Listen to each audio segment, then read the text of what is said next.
Okay, we're chatting all things inflammation, how we get inflammation in our body, how we can reduce inflammation, and how inflammatory PCOS is diagnosed and what it actually is. So I'm going to start with that. So inflammatory PCOS, there are different drivers of PCOS, which I talked about in a previous post. You can go check it out. And to know that you have inflammatory PCOS, you have to have the two criteria for all PCOS is irregular cycles and androgen excess. Androgen are male hormones. So you have those two criteria. You do not have insulin resistance, because if you do, then your driver is insulin resistance, okay? So you do not have insulin resistance, your periods were not affected by the pill, and you have symptoms of inflammation. So some of those symptoms include digestive problems such as IBS, unexplained fatigue, headaches, joint pain, and skin issues such as psoriasis and eczema. So that's how you know if you have inflammatory PCOS. But those symptoms are also just symptoms of inflammation in general, which many people can have. And inflammation is a symptom of a lot of all the drivers of PCOS, okay? The difference of having inflammatory PCOS is when that's your main driver, okay? But if you have insulin resistance, inflammation is a byproduct of that, so these tips will help you also. So I'm going to start with the digestive problems and how we can reduce inflammation with our diet. So wheat and dairy, which I talk all about getting rid of dairy. So if you aren't new here, you know how much I think that dairy needs to be cut out for everybody in general, but especially if you have a hormone issue. And as far as inflammation goes, it is extremely inflammatory to your body. So dairy and wheat both are really inflammatory, especially to your digestive system. So if you have digestive issues, if you are experiencing any of those symptoms such as headaches, unexplained fatigue, joint pain, psoriasis, eczema, get rid of the wheat and dairy. It'll make a huge, huge difference. I am telling you, just try it and then message me and tell me how much better you feel, okay? That's one thing.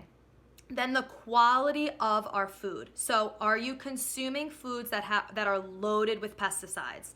And if a food is not certified organic, it is loaded with pesticides. It's plain and simple. It's just allowed in our country, and I don't know why, but that's a whole nother topic. So you need to make sure that you are purchasing organic as much as possible. Now, if you do consume animal products, that is a non-negotiable. You need to be consuming them organic, because even if they are organic, they still have environmental toxins because they're just living in the environment. But they are at least not loaded with hormones and antibiotics, so it's really crucial for you to make sure that that's organic.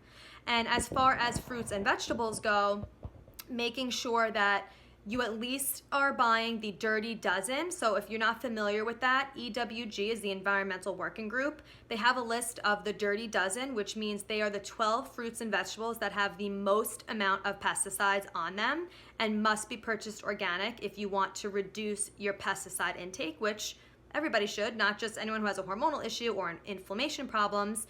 It causes a ton of issues. Pesticides attack your nervous system and your respiratory systems.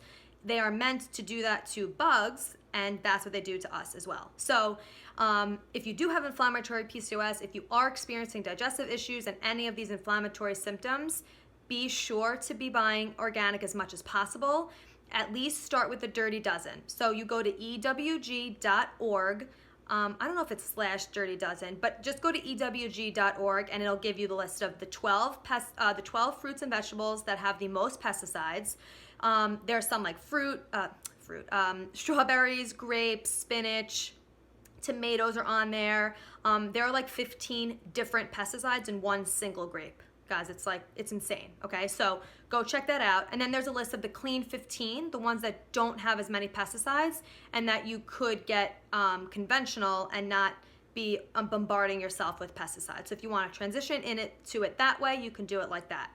But buying organic is huge for inflammation and for your health in general. I cannot stress it enough, okay?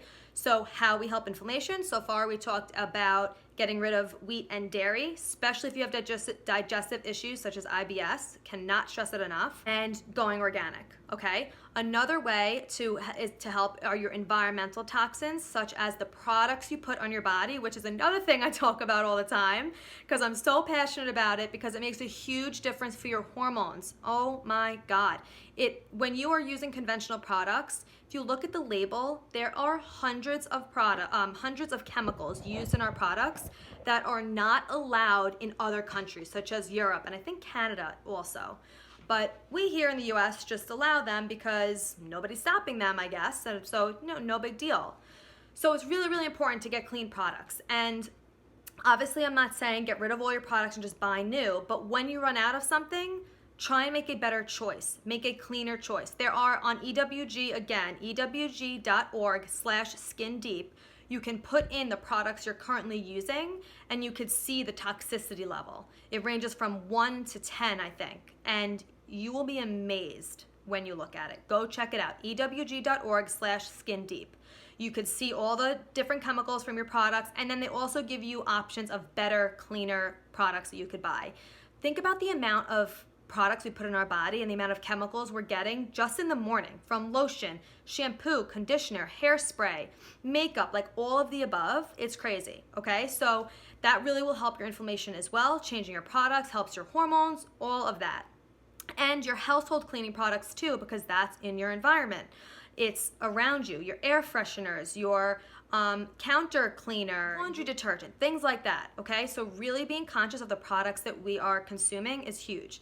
So so that's how you help your inflammation. If you have any questions about it, let me know. There's a quiz in my bio where you can, it's free, you pinpoint all your symptoms and it'll trace back and you could find out if you have insulin resistance symptoms, if you have symptoms of inflammation. But like I said, the most common symptoms of inflammation are digestive problems like IBS, joint pain, skin issues like psoriasis and eczema, and I think I'm missing, and headaches, okay? So that's the deal with that, and if you have any questions, please let me know. There are also some supplements that we could talk about that can help inflammation, but it really stems, the real main things you need to do are diet and lifestyle changes, such as getting rid of wheat and dairy and changing your products. So I hope this was helpful, and I'll talk to you soon.